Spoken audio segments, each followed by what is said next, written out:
आज मैं एक ऐसा प्रश्न डिस्कस करने वाला हूं जो सभी प्रतियोगी परीक्षाओं की दृष्टिकोण से बहुत ही महत्वपूर्ण प्रश्न है, या यह कहें कि जितने भी वनडे एग्जाम होते हैं सभी वनडे एग्जाम का यह फेवरेट क्वेश्चन है। इस तरह का प्रश्न अक्सर वनडे एग्जाम में पूछ ही लिया जाता है।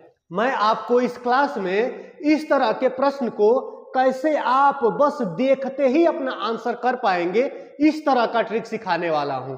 इस तरह का प्रश्न कोई भी अगर आपकी परीक्षा में पूछ लिया जाए, आप बस देखेंगे और तुरंत आंसर बताएंगे। इस तरह के प्रश्न को बस आप देखेंगे, देख के तुरंत आंसर कर देंगे। इस तरह का मैं आपको ट्रिक सिखाऊंगा। तो चलिए सबसे पहले मैं आपको इसका ट्रिक सिखाता हूं कि आप कैसे देखते ही आंसर कर पाएंगे। देखिए, ट्रिक में आपको सीखना क्या है कि इस तरह का कोई भी प्रश्न अगर आपकी परीक्षा में पूछ ले तो आप इस तरह के प्रश्न को अपने दिमाग में बिठा लीजिए। इस तरह का कोई भी प्रश्न हो, हम देखते ही हमें याद आ जाए कि अच्छा इस फॉर्मेट का प्रश्न तो मुझे पता है, मैं जानता हूं।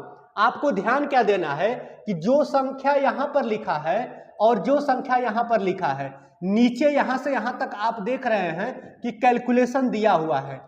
नीचे जो कैलकुलेशन दिया हुआ है, हमें ध्यान देना है कि जो संख्या यहां लिखा है और जो संख्या यहां पर लिखा है उसके अलावा कोई अन्य संख्या तो नहीं आया है ना। सबसे पहले प्रश्न में यही ध्यान देना है कि जो ऊपर दोनों संख्याएं लिखी हैं, जो नीचे जितनी भी संख्याएं लिखी हैं, कोई अन्य संख्या तो नहीं आई है ना। कहने का मतलब कि 0.96 और 0.1 के अलावा इसमें कोई संख्या आई है? आप देख पा रहे होंगे कोई दूसरी संख्या नहीं आई है।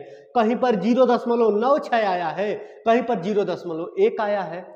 तब इस तरह का प्रश्न अगर आपको दिखे जहां पर ये ऊपर की जो दोनों संख्याएं हैं वही सेम नीचे भी दिखे, भले से उस पर स्क्वायर लगा रहे, क्यूब लगा रहे, कुछ भी लगा रहे, उसको आपको ध्यान नहीं देना है। आपको ध्यान क्या देना है कि इसके साथ क्या लगा हुआ है।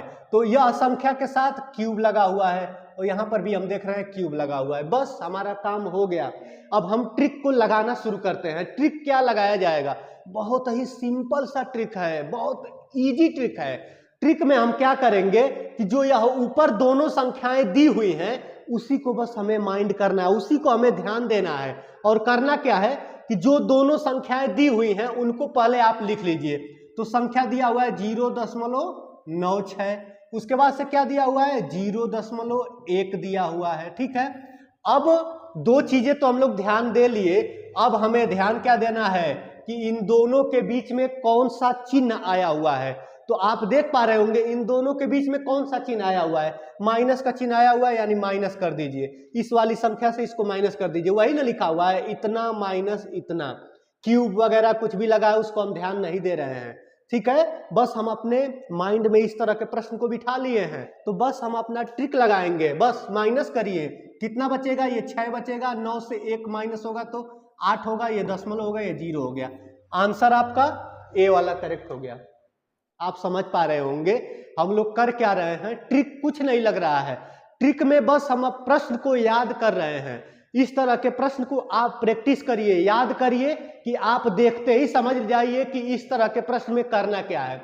अगर इस तरह का प्रश्न आपको याद हो जाएगा तो बस आप कोई कैलकुलेशन नहीं करेंगे, आप ऊपर की दोनों संख्याओं को ध्यान देंगे और उनके बीच के चिन्ह को ध्यान देंगे और चिन्ह में जो दिया है वही क्रिया आप कर देंगे। हम ध्यान दिए हैं पहली संख्या 0.96, दूसरी संख्या 0.1 और बीच में चिन्ह माइनस का, बस 0.96 से 0.1 को माइनस कर दिए, 0.86, यानी ऑप्शन ए हमारा करेक्ट हो गया है।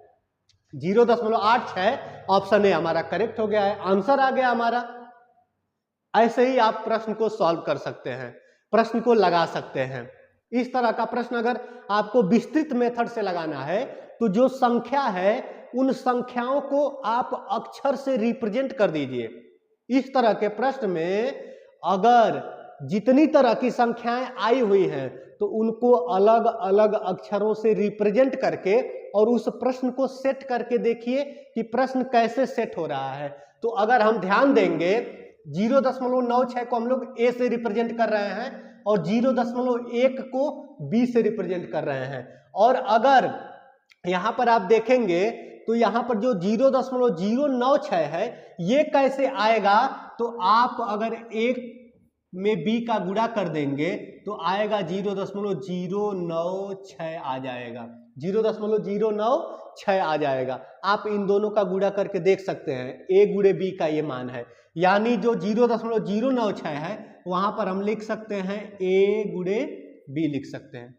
जब हम इसको a नाम से बुला रहे हैं, इसको b नाम से बुला रहे हैं, जब a और b का गुणा करेंगे तो वो इतना होगा 0.096 होगा, यानी ये a इंटू b का मान है, यानी a इंटू b इसके स्थान पर हम लोग लिखेंगे, ठीक है।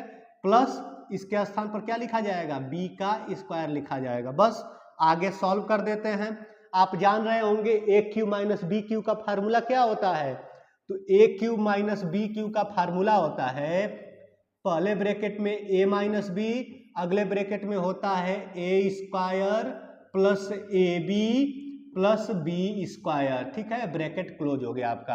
और नीचे क्या है, नीचे a स्क्वायर प्लस a और b का गुणा करेंगे तो ए बी और प्लस बी स्क्वायर, ठीक है। यानी आया क्या, ए क्यू माइनस बी क्यू का फार्मूला हम लोग लिखे हैं, यानी ए क्यू माइनस बी क्यू को हम लोग इतना भी लिख सकते हैं, ए माइनस बी पहले कोष्टक में, दूसरे कोष्टक में A square plus A B plus B square लिख सकते हैं, और बटे में हमारा क्या है, A square plus A B plus B square, ये पहले से है, ठीक है। अब आप ध्यान दे रहे होंगे कि ये वाली संख्या ब्रैकेट से सेपरेट होके अलग है और ये वाली भी संख्या अलग है, यानी हम ध्यान दे तो यहाँ पर दो संख्याओं का क्या हो रहा है, आपस में गुणा हो रहा है।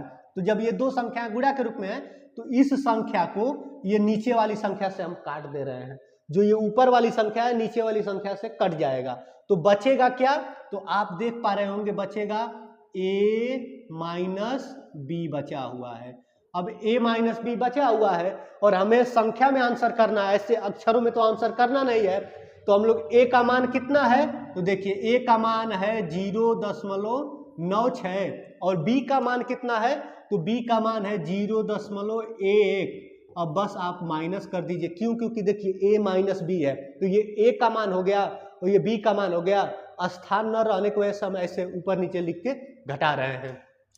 घटा दीजिए, कुछ नहीं है, नीचे तो 0 मान लीजिए, 6 हो गया, ये 8 हो गया, ये दशमलव और ये 0, यानी 0.86 आपका आंसर आ गया।